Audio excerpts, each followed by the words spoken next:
conditions. All right? So we stabilize the initial conditions where it's true. And the idea is using input-output linearization. Again, this is to try to tell you what input-output linearization does. You really need to take nonlinear control and understand it. But the basic idea is for nonlinear systems, we can actually zero certain outputs in the system. Okay? And basically what we do is we create outputs that are the initial conditions here, and we zero. So long story short, what does this mean? This means you start anywhere with our three-dimensional biped. We're going to move the biped to a configuration where its walking is decoupled. Okay? And then we're going to go forward with the two-dimensional walking, and that will not be affected by the side-to-side walking. Okay? I'll explain this with figures because I think that's better. But the end result of the scheme, which we've applied to lots of robots, is that we can pretty much extend two-dimensional walking to three dimensions. Now there's caveats here, as you might expect with everything. And that's that it's very computationally intensive, and it's hard to implement, and not sure that this is really the end deal. But it's worked really well so far. So how do we implement this on our biped? Well, we have this control law scheme. It's kind of this universal control law to get things to three dimensions. We put that on the fully actuated domains. And the under-actuated domains, we just stick with our local controllers. So you put all this together, and we get three-dimensional walking. So that's meaning that we have this hybrid system now, our original three-dimensional biped. We actually have three parameters for the system. We have epsilon, which tells you how quickly you converge to the surface where the system's decoupled. You have alpha, which tells you how quickly you stabilize upright. And then you have gamma, which tells you what slope you're walking down. Okay, virtually. So, if you want to get faster walking, what do? You make gamma bigger. And actually the biped will walk faster. Because it's walking down a steeper slope virtually. Right? So there's actually speed control kind of built into this too, to a certain degree. So we get this walking, and you get this nice limit cycle that you can see here, which proves that we got walking. And more importantly, this is what happens when we put it all together. So this is actually a SolidWorks model that we built on something that we were kind of our first design of a biped. This is not what we're actually going to build, but it was an initial brainstorming. And we put the controllers on here and saw how it went. We are ignoring certain things, but that's to be expected. Like inertia became a big issue, trying to actually put in the inertia because it computationally, we're really at the cusp of what you can do computationally, surprisingly. You'd think we probably wouldn't be, but we really are. Because we're dealing with very big equations. The impact equations at the feet and the toes can be, if you don't reduce them, what? Like 8 gigabytes. So imagine an equation that's 8 gigabytes long. Think about that. 8 gigabytes, and that's, you know, every byte is just a couple characters of that equation. So this, you know, so we're talking about really complicated stuff. But the walking all in all looks quite good, I think, fair to say. It's more impressive in 3D than 2D. So we also have these limit cycles. Now, remember that I mentioned that we have decoupling in the system, or we attempted to achieve decoupling. So to kind of prove this to you, these are the limit cycles for the three-dimensional system for certain angles. Okay? This last is the angle, the lean angle, meaning how far you're leaning over. So obviously this will not be part of the 2D system, but these two should be. And if you actually compare them to the 2D system, you'll see they're very similar. It's almost hard to distinguish them. So basically this says that 2D walking that I showed you how we got is the same way that this biped walks forward in 2 dimensions. And then this just tells you there's a little bit of leaning back and forth as we walk. So we're actually getting this natural leaning behavior that humans kind of do, coupled with the forward walking being decoupled. Okay? So we get a good decoupling in the system with this. This is really interesting that we can do this. This hasn't really been studied before.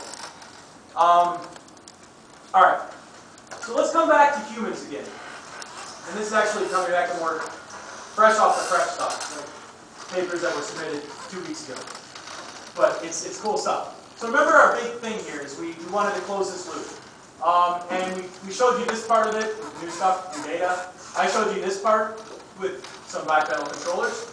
Now let's try to go back to the human. Okay, let's do some comparisons. Alright. So the idea here is, at least as a coarse onset, remember that this domain breakdown that I showed you, call this a domain breakdown, this labeled graph of the different phases that occur in walking. It seems to be universal among all humans. And more than that, it completely determines the mathematical model. So there's actually a lot of information in here about the walking. So the idea is we need to compare robotic walking back with human walking. We need to make that jump. And this is something that's really not been done so far, all in all. And the idea here is, at least at a course level, let's compare the domain breakdowns. That is, let's take, so you can't really see it because they're small, but these are all our different human subjects. And it shows here the number of contact points that are in the ground at any given time. Okay? So in this case, there's only toe. Here, there's toe and heel. Here, there's foot flat, and then toe. And then here, there's foot flat. Okay? And let's look at how much time they spent in each of these phases of walking. Okay? And what we can do is basically, this is then just a labeled graph. It's a weighted graph. Okay? So we can look at these weighted graphs associated with each subject. So in this case, alpha is the weighting, or the percent on each domain, and L is the graph itself. Okay? And what we can do is we can try to find the optimum walking cycle. Basically, what we're trying to do is find the best fit within this data. Basically, we're averaging. Right? We're not actually really averaging because we're using a different metric than you would use if you were averaging, but that's essentially what we're doing.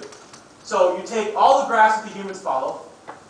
It may be something that's not even here. If there's something we didn't think about, or if a robot follows a different domain breakdown, we can include its graph. And then you try to minimize the distance between a graph and all the graphs you have. So imagine the space of all the graphs for humans walking and all the time they spend on each domain. And we're trying to fit a graph, pick the nodes, which nodes to pick, and how much time you spend on each node. And the one that minimizes all the distance to all the subjects, we call that our optimum walking cycle. Okay? And that's just the result of this optimization. Okay? So we can do this on the data itself that we have, these 9 people, and we get this. So this is pretty much what each person spends on each domain. And it's actually quite a good result we got. It makes a lot of sense. So when you're walking, you spend 59% of your gait with your foot flat. Okay? Then you spend 18% of your gait with just your toe on the ground. So, watch people walk and you'll actually see this is pretty close. And then you spend 17% of your gait where your heel's flat and your toes flat. And then there's this last little domain where your foot's flat and your toes down, and that's only 6%. If you actually watch people walk, that sort of last phase is actually very quick. It's almost instantaneous, and in reality it's more like 6%. So this seems to be the time and the breakdown that people seem to follow pretty universally.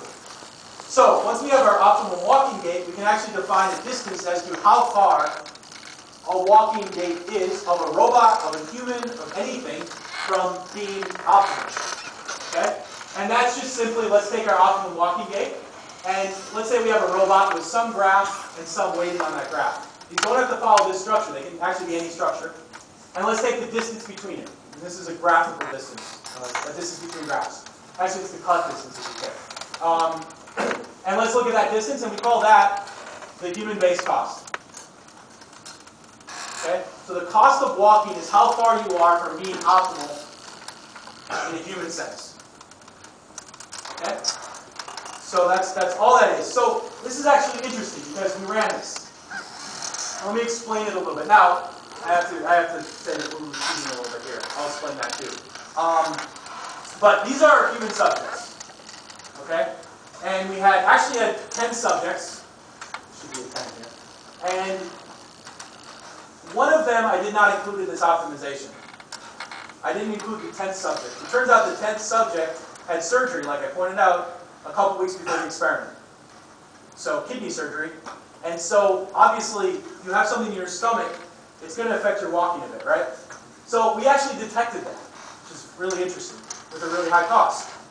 Now, what about this person here? What? It's not actually the old person. What? Who? Who? Who do you think this is? You? It's me. Why is it me? Who knows why it's me? I'm very open about this, so it's totally cool. Somebody knows. Ryan knows. Think about it. Anybody see me walk around at all? I actually limp a little bit. Okay?